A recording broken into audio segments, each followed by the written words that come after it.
हे hello guys, जय Jinendra to all of you. मेरा नाम रोशन जैन और आप मेरे साथ देख रहे हैं जैन धर्म विद रोशन। देखिए, हमारा आज का जो टॉपिक है वो फिर से ज्ञान दर्शन और उपयोग को लेकर मैं वो टॉपिक एक बार फिर से मैं उसी को रिपीट करना चाहता हूँ।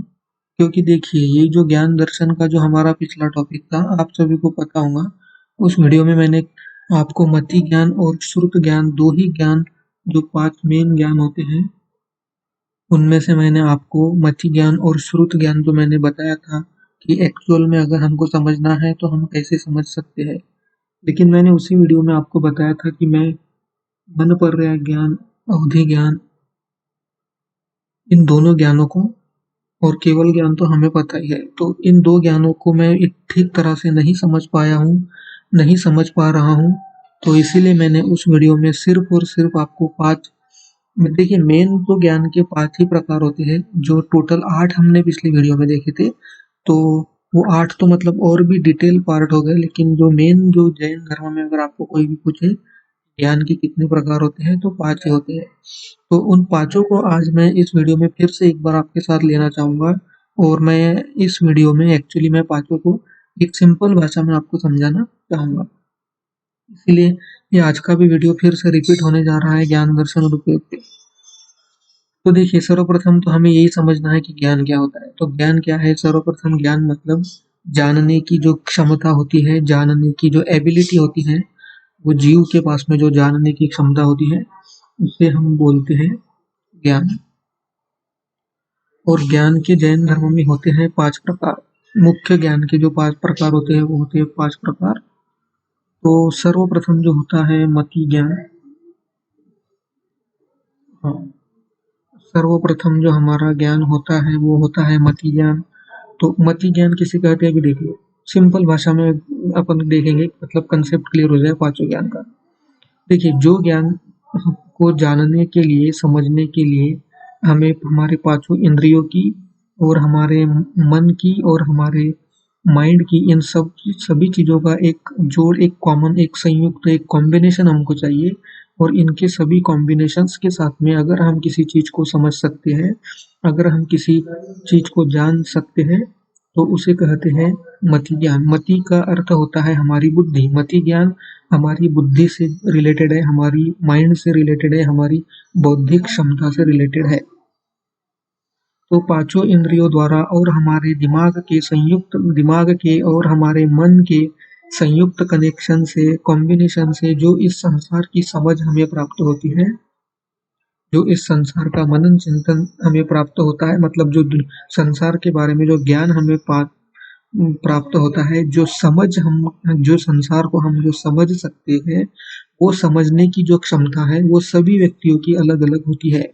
तो उसी समझने की, हर एक व्यक्ति की समझने की वो जो क्षमता या कैपेसिटी होती है, उसे ही कहते हैं मति ज्ञान। अभी देखिए, टीचर अगर क्लास में कोई टॉपिक पढ़ा रही है, स्टूडेंट पढ़ा रहे हैं, तो 60 स्टूडेंट्स को तो वो एक ही टॉपिक पढ़ा रहे हैं, लेकिन फिर भी 60 के 60 स्टूडेंट्स जो है वो एक साथ उस बात को समझ नहीं पाते हैं, क्योंकि कोई इंटेलिजेंट होता है तो कोई थोड़ा उससे कम इंटेलिजेंट होता है, कोई नॉर्मल होता है, कोई किसी किसी की बुद्धि बिल्कुल भी नहीं चलती है, तो उसे कुछ भी समझ में नहीं आता है। तो ऐसे एक ही टीचर एक ही टॉपिक 60 स्टूडेंट्स को पढ़ाते हैं, लेकिन फिर भी 60 के 60 सभी 60 के 60 क्लास के सभी स्टूडेंट्स उसको एक जैसे नहीं समझ पाते हैं, क्योंकि समझने की जो सबकी हमारी क्षमता है वो अलग अलग होती है। तो बस, जो हमारी बौद्धिक क्षमता, हमारी इंद्रियों की, बुद्धि की, मन की जो हमारी क्षमता है किसी ज्ञान को समझने की, वो सभी की अलग अलग क्षमता है। अपने अपने कैपेसिटी के साथ एक ही ज्ञान को, इस संसार को, इस दुनिया को हर कोई अपने अपने क्षमता के अकॉर्डिंग अलग अलग तरीके से समझ सकता है। उसी अलग अलग क्षमता को बोलते हैं मति ज्ञान। तो आशा करता हूँ कि आपको ये समझ आ ही गया होगा। अभी दूसरा ज्ञान जो है श्रुत ज्ञान। तो श्रुत ज्ञान, श्रुत का अर्थ क्या होता है? सुनना। श्रुत ज्ञान होता है हमारे सुनने को लेकर। देखिए, इसका सिंपल एग्जांपल, किसी की बात जो हम सुनते हैं तो उस सुनी हुई बात को समझ लेना, उसके संबंधों को समझ लेना, वो जो बोलने का जो प्रयास कर रहा है या वो बात जो बोली रही है, उसके भाव को जो समझ लेना, अगर हम समझ सकते हैं तो वो होता है श्रुति ज्ञान। जहाँ व्यक्ति किसी की बात सुनकर उसके आशय को समझ लेता हो, उस ज्ञान को कहते हैं श्रुति ज्ञान। बात तो एक ही कही जाती है, लेकिन अलग-अलग सुनने वाले उसके आशय अलग-अलग तरीके से निकाल सकते हैं।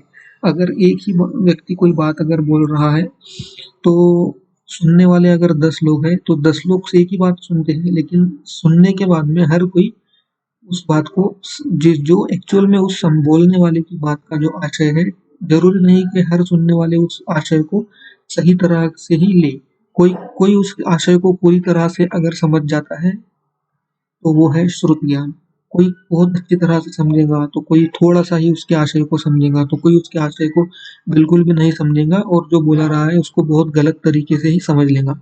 तो हमारे कानों से जो सुन के अगर कोई ज्ञान मिलता है, तो सुनने से अगर कोई ज्ञान अर्जित होता है तो उसे बोलते हैं श्रुत ज्ञान। फिर तीसरा अवधि ज्ञान। अभी अवधि ज्ञान का देखो, अवधि का मतलब होता है समय। अवधि का मीनिंग होता है लिमिटेशन। तो जो ज्ञान हमारे इंद्रियों के बिना ही, हमारे इंद्रियों के बिना ही और हमारे मन के बिना ही अगर कोई ऐसा ज्ञान है जो हमें प्राप्त होता, जिसको जानने के लिए हमें मतलब हमारे इंद्रियों की और मन की जरूरत नहीं पड़ती है, तथा जो द्रव्य क्षेत्रों और काल की लिमिटेशन मर्यादा को लेकर हुए चलता है, उस ज्ञान को कहते हैं अवधि ज्ञान। अवधि का अर्थ होता है लिमिटेशन। तो अभी इसका एग्जाम्पल जैसा अभी देखिए, अभी पुराने जमाने में जब ये वीडियो कॉल सिस्टम नहीं थी, तो हमारे तपस्वी, बहुत से जो तपस्वी जीव होते हैं, हमारे ज्ञानी मुनिराज, उनमें अपने साधना के साथ, अपने कड़ी तपश्चर्या के साथ उनमें ऐसी कैपेसिटी, ऐसी क्षमता निर्माण होती है कि जिसके कारण वो अगर मुंबई में बैठे हैं, दिल्ली में, हिंदुस्तान में बैठे हैं, तो फिर भी यहीं बैठे-बैठे वो अमेरिका, इंग्लैंड ऐसे दूसरे देशों में भी वो देख सके, वहाँ पे क्या चल रहा है ये देख सके। तो इस क्षमता को बोलते हैं अवधि ज्ञान।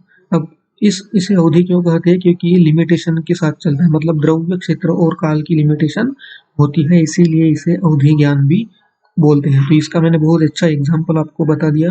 अब इससे आप इससे समझ ही सकते हो कि एक्चुअल में अवधि ज्ञान क्या होता है। देखिए, किसी भी वस्तु का, जो भी नॉर्मल दुनिया में जो चीजें होती है, जो हम देखते हैं, तो उनकी हम लंबाई, चौड़ाई और ऊंचाई, ऐसी 3 चीजें हम देख सकते हैं। लेकिन इसके बावजूद भी एक चौथी डायमेंशन या एक चौथी साइड हर एक ऑब्जेक्ट की होती है, और उसे बोलते हैं टाइम। तो उस टाइम में जो चल रहा है, उस टाइम को हम नॉर्मली हमारे आंखों से नहीं देख पाते हैं। तो उस टाइम में जो जो अपने ज्ञान के, अपने अपने तप मतलब अपनी तपश्चर्या के बेस पे, अपनी कड़ी साधना के बेस पे जिसे वो क्षमता प्राप्त हो गई, तो वो उस काल में क्या चल रहा है, मतलब उस काल में क्या चल रहा है, उस टाइम में क्या चल रहा है, उस टाइम को भी अगर जो देख सकते हैं, तो उस ज्ञान को बोलते हैं अवधि ज्ञान। इसके बाद में फिर आता है मनोपर्याय ज्ञान। अब मनोपर्याय ज्ञान मतलब देखो, जो भी हम नॉर्मल हमारे इंसान व्यक्ति होते हैं, तो हमारे सभी के मनों में जो विचार चलते हैं, उन विचारों का एक चित्र भी बनता है। जैसे अभी अगर अभी सोचते हैं हमारे भाई के बद्दल, हम भाई के बद्दल अगर सोचते हैं, तो हमें हमारे भाई की तस्वीर, चित्र हमारे मन में निर्माण होती है, हमारे मस्तिष्क में निर्माण होती है। अगर हम किसी खास व्यक्ति के बारे में सोचते हैं, तो उसका चित्र हमारे सामने निर्माण होता है। तो ये चित्र जो है, ये हमारे मन में, हमारे ही ब्रेन में जनरेट होते हैं, क्रिएट होते हैं। तो अगर किसी के पास में ऐसी क्षमता है, ऐसी साधना करके उसके पास में ऐसी क्षमता है कि जो बाहर का व्यक्ति किसी और के मन में बनने वाले इन चित्रों को देख सके, तो उसे उस क्षमता को कहते हैं मन पर्याय ज्ञान। उस ज्ञान को बोलते हैं मन पर्याय ज्ञान। मन के अंदर चलने वाले विचारों की एक आकृति तैयार होती है। इन चित्रों को, इन आकृतियों को जो बाहर का कोई दूसरा व्यक्ति अगर देख सके, तो उसके पास होता है मन पर्याय ज्ञान, उसे बोलते हैं मन पर्याय ज्ञान। मन पर्याय मतलब मन की पर्यायों को देख सकना। मन पर्याय ज्ञान मतलब मन की पर्यायों को देख सकने की क्षमता। चलिए ये भी बहुत अच्छे से मैंने आपको बता दिया। और अब अगला आता है हमारा केवल ज्ञान। तो देखिए केवल ज्ञान तो सर्व ज्ञान है। केवल ज्ञान मतलब क्या? केवल ज्ञान ही ज्ञान, जहाँ पे सभी चारों ज्ञानों की ज्ञान खत्म हो जाती है और एक ही ज्ञान अभी सब बच गया। बस फुल एंड फाइनल सबसे बड़ा ज्ञान केवल ज्ञान के ऊपर कोई ज्ञान नहीं है। केवल ज्ञान की प्राप्ति मतलब सारे ही प्रकार की क्षमताएं प्राप्त कर लेना। मति ज्ञान भी हो जाना, श्रुत ज्ञान भी हो जाना, मन पर रह ज्ञान भी हो जाना, सारी ही अवधि ज्ञान भी हो जाना, सारी ही क्षमताएं एक व्यक्ति के पास में निर्माण हो जाना कि अब वो मति ज्ञान के हिसाब से अपनी हर चीज को बहुत अच्छे से समझ सकता है। वो अवधि ज्ञान का भी यूज कर सकता है। तो केवल ज्ञान मतलब सर्व ज्ञान, अब उसके आगे कोई ज्ञान ही नहीं है। सभी ज्ञान अब से बड़ा ज्ञान उस व्यक्ति के पास आ गया है, मतलब सारे ही ज्ञानों की जो क्षमता है वो उसके पास आ गई है, तो उसे बोलते हैं केवल ज्ञान। तो चलिए ये वीडियो मैंने फिर से एक बार रिपीट किया क्योंकि मैं खुद पिछले वीडियो में कंफ्यूज था। मुझे इतने अच्छे से नहीं समझ आया था, तो मैंने अच्छे से कंसेप्ट क्लियर किया और प्रैक्टिकल लैंग्वेज में मैंने आपको एक्सप्लेन कर दिया कि एक्चुअल में ये पांचों ज्ञान क्या होते हैं। तो आशा करता हूँ आपको वीडियो पसंद आया होगा। Please like share and subscribe. मिलते हैं अगले वीडियो में एक इंटरेस्टिंग टॉपिक के साथ। जब तक के लिए जय जिनेंद्र।